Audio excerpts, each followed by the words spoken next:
I've decided to quit my online marketplace reseller side hustle. For the last 4 years, I've been selling on marketplaces like Depop, Mercari, and eBay, and a lot of my subscribers on this channel actually found me from my Depop tutorials way back when that they're still watching until today, and I'm so glad that it's been very helpful in the community. And so today I also wanted to put out this video going over my experiences of, why am I quitting this? What are the lessons and experiences I learned along the way that can be applicable to you so that you can use it should you choose to sell on the internet in the future, or maybe you're selling right now. And honestly, there's just some lessons you can only learn through experiences, but I also think you can literally just learn from my experiences and just don't make the same mistake. And yeah, that's mainly the thing and kind of what I'm going to be doing going forward. I learned so many skills from this experience that honestly it's applicable to the next thing, so we'll talk more about that. In a nutshell, I'm quitting because it's kind of an inefficient business model.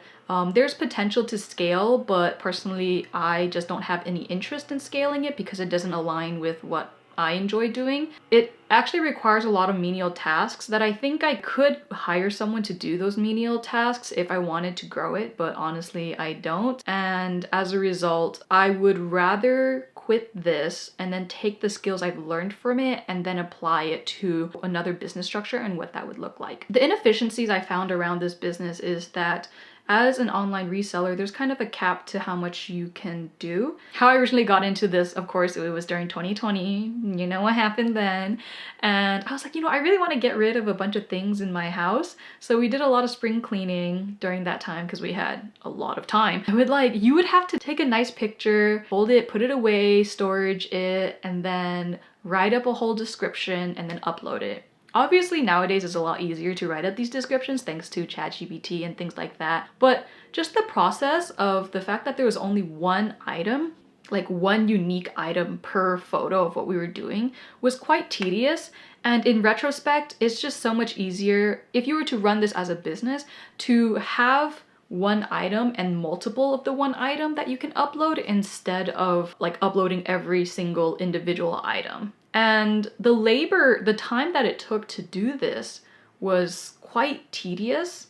And I also realized that it doesn't really grow as much in the beginning if you kind of have a scatter of different fashion styles or things like that. And I saw that if you wanted to have a successful, I wouldn't say successful, but a generally better sustaining marketplace page, is that you want to have a certain style or category that people can easily recognize, and associate. Oh, this person is really good at these vintage tops, or this person's really good at this vintage dress, or maybe this person is really into Y2K handbags. So when you have a specific style, people associate that with you, and even if they don't like that one item, they'll scroll the rest of your page, and the rest of your page will be among the things that they're interested in instead of a bunch of knickknacks, which is kind of exhausting to go through.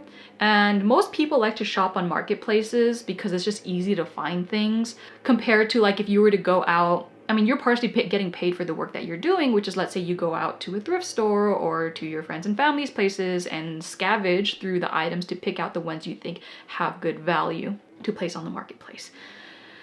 That one is probably the hugest inefficiency, was the fact that if I'm just selling a bunch of knickknacks in my house, it's not really efficient. And if I was even going out and picking and styling a specific curated list of individual items on my page, again, you are spending time looking for one item, then you have to do the whole routine of taking pictures, describing it, uploading every single item, which all takes time. That being said, luckily we didn't stay in this realm. The great thing about putting out a bunch of things is that you start to figure out which items are more popular than others, and then you can curate your selection, your inventory a lot better to match what it is that is popular with others. For example, I found it was harder to sell bottoms, pants to people in comparison to selling tops, because tops you can have a bit of a loose shirt or things like that. They're a little bit more flexibility to it, so people are less hesitant to buy it,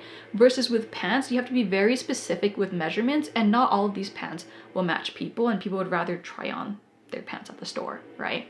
The other thing is, generally for me, I noticed that, for example, dresses were more popular than shirts. Well, dresses and shirts were both kind of popular, but again, it's the theme that most of the flowy maxi dresses fit most people, so they were more comfortable buying those. Those things I wouldn't have known unless you experiment with a bunch of different items, right? The same case for shoes. I realized shoes were also a bit harder to sell. They weren't impossible, people still bought them, but they just didn't sell as great as like tops, for example, because people would love to try those shoes on at the store and you never know it's right. And by focusing more on these ones that are easy to sell, you also get like less returns for sizing issues. You know, shoes you would get returns, pants sometimes you get returns for sizing issues. I mean, most of the time I actually did no returns because I wasn't, it's online reselling. I just didn't want to deal with that stuff. And luckily, I haven't had to deal with that many returns from people, which I'm really happy about. I'd like to credit it to the fact that of how I just kind of strategically moved to specific types of items that seemed to be more convenient for both myself and the buyer.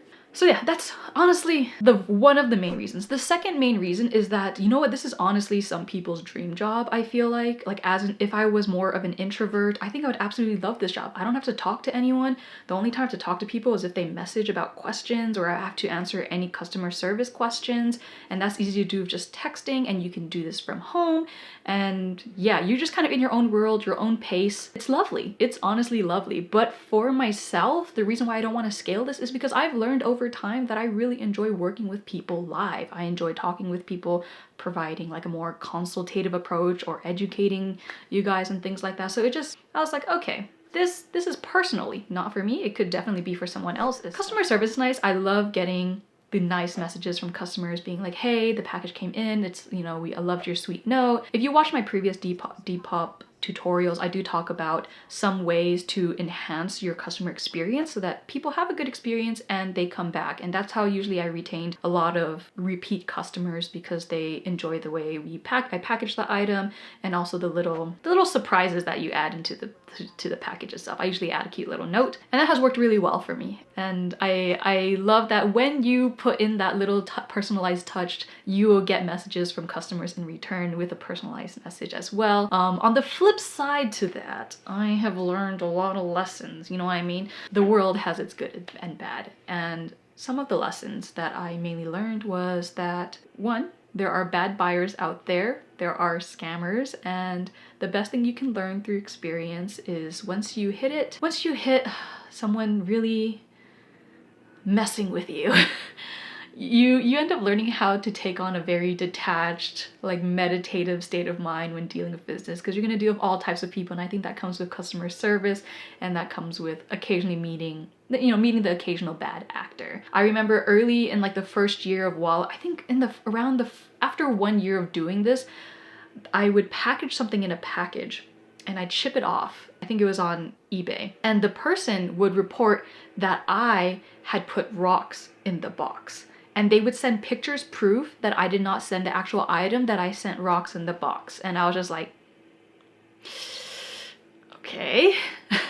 And I think I lost that case at that time, and I was kind of pissed. But thinking about how to improve on it, you learn that what they did is they would open the box from the bottom, take out the item, put in rocks, retape that one, and then open it from the top and like take pictures of themselves opening it to then see that there's rocks in there. So what I started doing afterwards is that whenever I'm boxing a high value item in a box, I would use special tape. Because most of the time they're going to use like maybe general duct tape. No, I use colored patterned tape. And it's kind of excessive, but since then, I've never had any cases of that ever again. The other situation is sometimes, if someone were to say that you placed a false item or a defective item XYZ, what I actually did was, in the process of packaging the item, I would take a picture of the item before I put it in the package. Sometimes not the whole item, maybe just like fold it up and everything's nice and neat. And then just like, and I even put like a shipping label next to it so it identifies who the buyer is. So I'm not just replacing any item. So in the case that someone opens up a freaking case saying that like, oh, I did not get what I received, like this is a fake item. And I was like, I have receipts. I have receipts. You can't come after me. And I have in general won those cases with the marketplaces, which is very nice. Oh, I just remembered another inefficiency is a lot of these marketplaces charge high fees. Well, you need those fees to run the marketplace, that's for sure. But generally you have to include that into your pricing. So with pricing, for example, it would be the cost of the item, obviously, and then the cost of, what the fees of the marketplace is, in addition to the cost of labor, and then any minor markup I feel like would best represent the value of this particular item. And a lot of questions I get often is, how do you go about pricing your item? Part of it, you do market research in the beginning.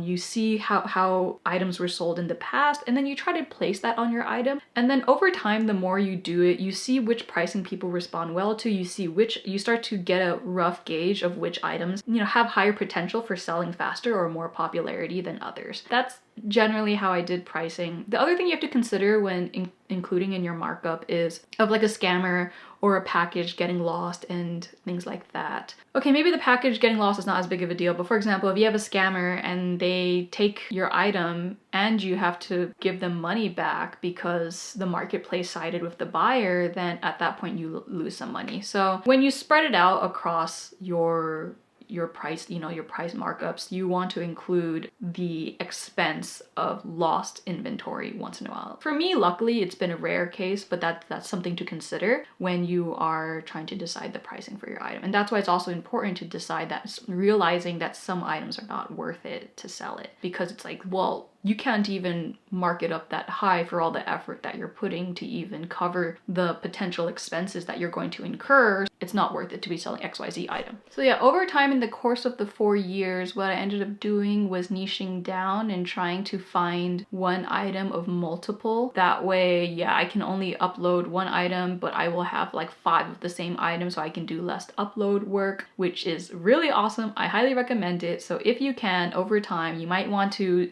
start with a variety, see what sticks, and then make sure to start niching down on your product offering so that people can pretty much recognize like your page is for this specific item, and that helps a lot better in getting your sales. I have mixed feelings about using marketplace to sell things. For example, with Mercari, eBay, and Depop, the fact of the matter is that they would take a lot of these fees from the seller, and at some point these fees kept getting higher and higher that it would literally price out people who sold maybe like smaller items that just, again, doesn't seem worth it to be putting all these efforts, so you would just quit that, or you'd have to adapt. And the profit margins were getting smaller. But luckily, it looks like they're starting to see that this is not rubbing well with sellers, and I've seen both Mercari and Depop take on different pricing approaches. They're testing and experimenting out. So for example, now Mercari does not charge fees for sellers and instead charges it on the buyer. I don't know how that's going to sit well with buyers because, for example, buyers are easily turned off by if you have a high shipping cost. In their mind, someone wants free shipping, even though, I don't know if you guys realize this, but sometimes the shipping cost is already added into the price. Okay, and Depop as well has also switched the same thing, that now they're charging the buyers a fee instead of the sellers. So they're testing out these business models of how they want to sustain their marketplaces. We'll see if it works or not. I'm sure it's because they saw that there were less people selling on their platforms, and why would buyers go on your platform if you have no products to sell? Right? So that's the kind of issue with marketplaces. Obviously with marketplaces, you're paying these fees, but the flip side to that is luckily you don't really have to market your product as much compared to if you opened up your own e-commerce store. And something that many of you guys do not know, as I'm revealing this for the first time, but around that same time of like 2020, 2021, I actually started my own online e-commerce business as well. And that was an experience because I would have to have started in a net negative in the beginning, because not only did I have a product that I was selling, a website to pay for and host, but I also had to pay for like Facebook and Instagram ads, which costed money. That being said, if I was better and more savvy at social media at the time, I'm pretty sure you can honestly sell this with just increasing your social media presence over time, and that's a free way to market your products and get people to go in through your website to purchase. And the lovely thing about having the website is you pay minimal fees compared to the marketplace. But again, what the marketplace is doing is helping you easily advertise, market your product, so you don't have to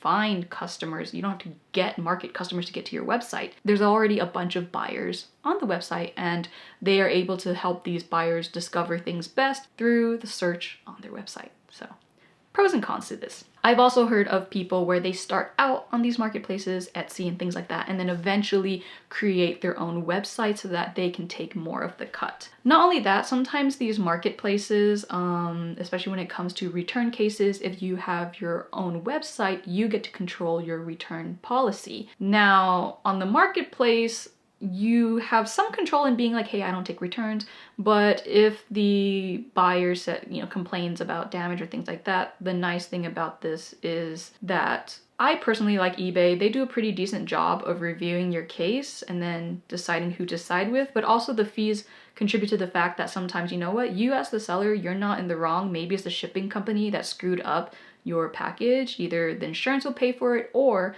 the marketplace, eBay, Mercari, whatever, will pay you and the buyer. You will still get the money that the buyer paid, and then they will just pay the buyer for the fact that maybe their package came super damaged, that it wasn't my fault type of situation. Another observation that I gained from working on these different marketplaces is you have to question and ask yourself, how do these websites run and what is their target demographic of people? For example, Mercari is actually geared more towards people who are just selling things from their house and junk. They actually do not want to promote people building like a small business on that platform per se. And not only that, but I can see the way they design the website is they incentivize or they prod sellers to, slowly drop the price on your item. So it's very auction-based, very Facebook Marketplace-like, and the goal is for people to get rid of their junk and things like that. Another man's trash is another man's treasure.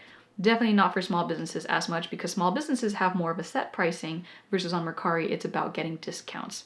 As a result, a lot of the buyers on that platform are the type of people who enjoy getting discounts, who enjoy sales. And it was so funny because as a result, on that website, I've actually had to price items higher in anticipation that the buyers, they have an option to click send offer. They would send me an offer that's a bit lower, and that would actually be the price that roughly around the price that I originally wanted to be anyway. Really outing myself here, but you really have to think about just the marketplace and the nature of people. There are people who just love sales, and even if you give them like, this is a good price deal, like straight out the door, they're like, no. They just don't feel satisfied without having to first bargain for the price. And I guess they love the chase, they love the game.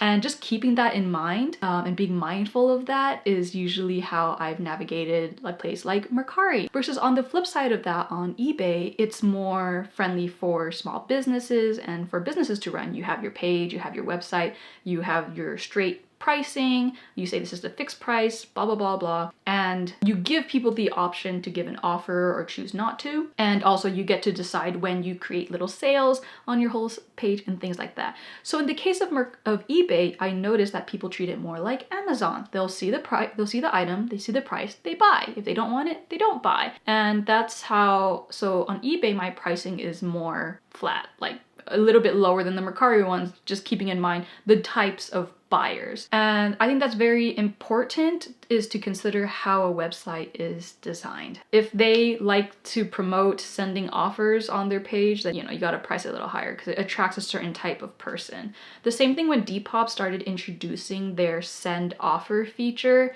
was a little, in my mind, a little annoying, because like I said, in the beginning on Depop, I priced the item as I thought was, a solid price, like this is the price. And then once the offer feature started coming in, people were just sending random offers for like $5 for like an item that was like $35. And I'm like, okay, this is BS. But at the same time, I also learned that sometimes people send some of these whack offers. Just don't take them too seriously too much. But also it's a basic psychology tactic, especially if you're doing negotiation, for example, that if someone pegs you with like a lower number, let's say for example my item is $45 and then they peg it at like $25, psychologically first you're gonna get pissed off as a seller, like, oh my god, this is an insult. Don't.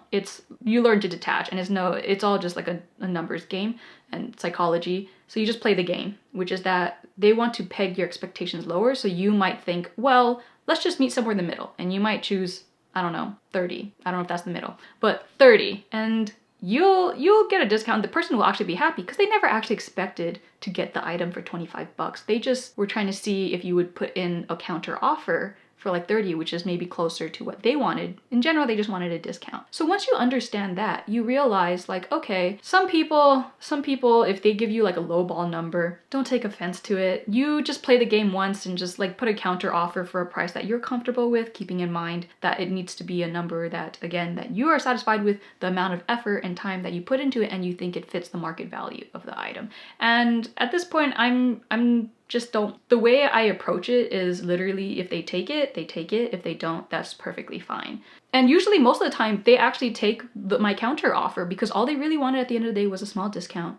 That was it. So I was like, okay, here you go. And then they're happy, I'm happy. We made a sale, yay.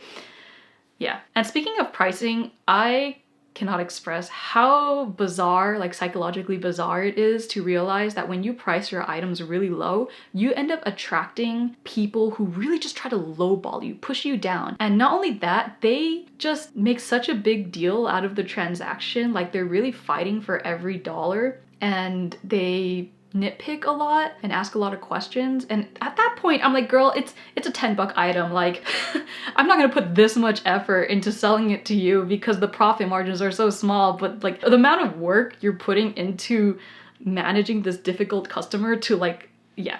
So the strange thing is once you price items to like a certain higher level, you just get rid of these like deal finders, these like super bargain people for like where they fight for 50 cents. I'm like, I don't need you. I don't need this headache in my life. And from there, most time people just, at some price point, people just buy without really, you know, bargaining as much, or, you know, again, like you just give them a specific amount of discount and they're happy and I'm happy. And again, this is all fair pricing, right? I'm not pricing things exorbitantly or anything, but the idea is just to meet people where their psychology is at, essentially, at the end of the day, and to make it work in a way where you maintain your peace, that you're happy, they're happy. I'm just not the type of person to deal with difficult customers that much. And then after a while, you can tell from some people's messaging styles whether they are making impulsive buying decisions. Those people I'm usually a little hesitant about because they're also the type where they'll buy it and then when you're in the middle of packing it, they'll like cancel the whole thing because like, oh, just kidding, I don't want all of this. And I'm like, so what I do sometimes with the really manic message is I delay messaging slowly in answering them so that they get some time to think about it, and then when they purchase it, because the worst thing is if you already shipped out the package and they want to cancel, and I'll be like, it's already out of my hands. And in that case, you might have to deal with them like, okay, do you want to like return it all? Like once you receive it, it's a whole thing. But you learn, you live and you learn, and this is all just the part of the like small cruddy things that happen once in a while when you're an online seller, but it's like literally no big deal and it's not every day of your life, and it's honestly not that stressful because none of this, I ain't doing any like heart surgery, so it's really no big deal, and you eventually learn to how to navigate different personalities, and I think that's honestly kind of the fun part. I actually really enjoy the psychology part. I am really revealing just the behind the scenes thoughts on this. I don't know if this is gonna incriminate me later. I don't think it is. It's pretty straightforward, honestly. I don't regret having started this. It's only given me a lot of skills, a lot of experience, and I think how I would go forward with this, saying all that I said with y'all, and maybe some things that you guys can take away as well, is mainly 1, just start. 2, if you don't know what to sell, just sell a bunch of things, see which one sticks. Also try a bunch of different marketplaces, see which ones you're more popular on, and then from there, like niche down. Make sure to try to get one item, multiples of one item, so you can do less product uploading,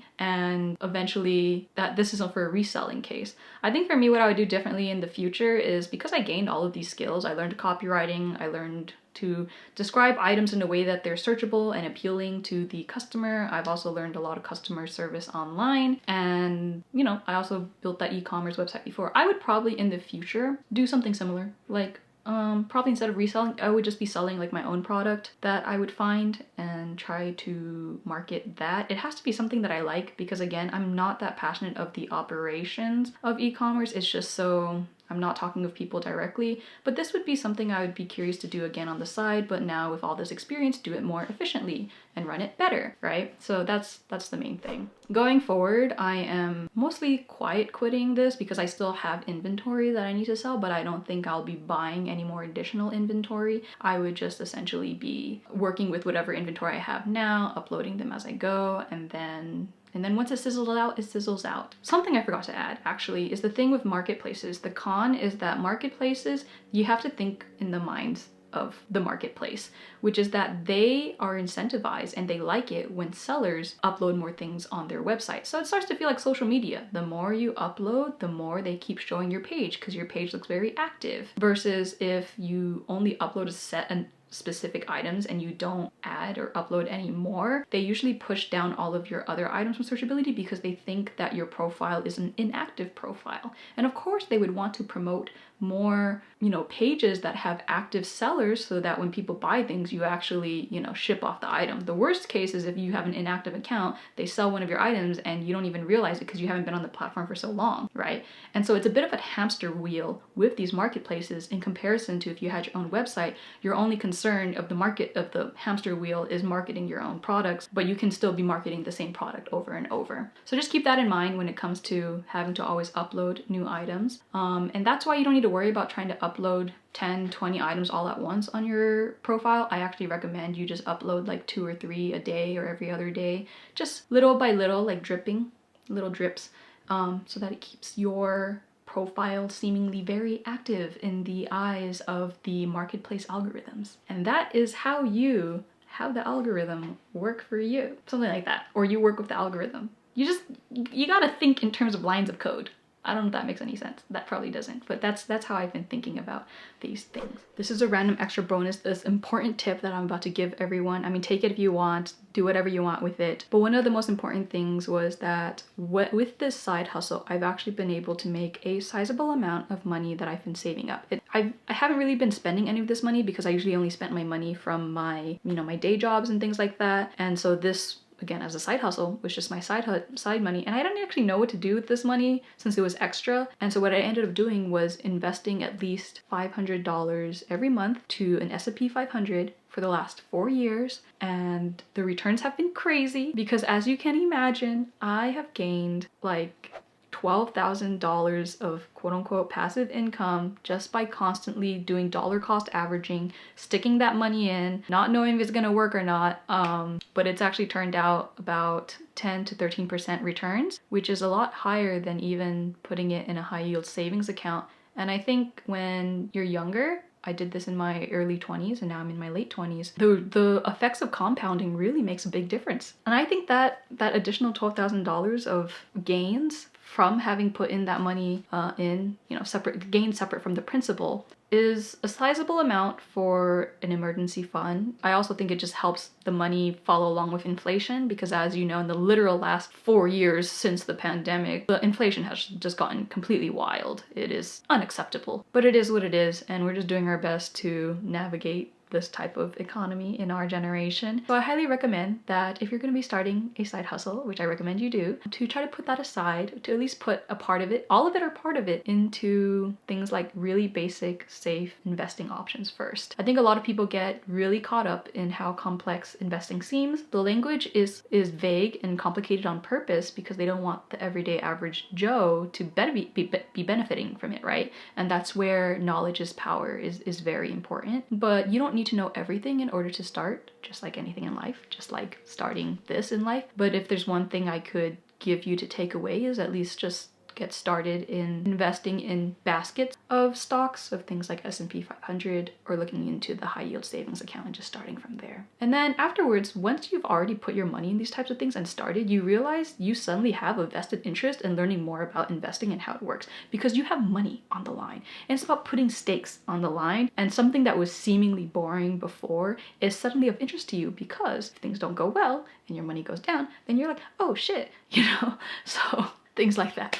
And then you'll learn the rest from there. I'm still not good at it, but even look at me, even me just being like lazy girl investing, I got somewhere out of it, surprisingly, in the 4 years. And I can only imagine how much more money it'll just keep expanding in like the next decade if I continue this by literally just at least putting 500 in. For some people, 500 may be a lot, for others 500 may not be that much. It really depends, but at the end of the day, I know it'll make a big difference in each of our lives. And how I even got to that point is I remember in the beginning, in like way 2020, I literally, after uploading a bunch of my random clothes, it took, in 1 month, I got 1 sale. And I will never forget that sale. I was like, oh my God, it's happening, it's possible. And then the following month, I think I got like 2 or 3 sales. And I'm like, this is it.